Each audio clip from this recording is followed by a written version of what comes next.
Alright people, so we are going with the final test now for the oxtail.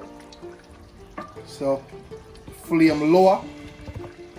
Look at this. Look at the gravy. No long water, nothing. Look. That's how you want your oxtail to look. Look at this. Look at tenderness. Look. Tender. Coming off the bone.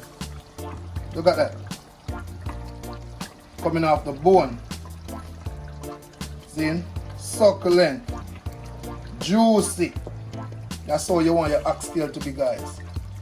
See, I tell you that this is the trick to thicken your gravy. Yes, you just put a couple potato, yeah, dice them up, put them in there, a little ketchup when you finish. Yes, that's it. Look at that. Yes, man. So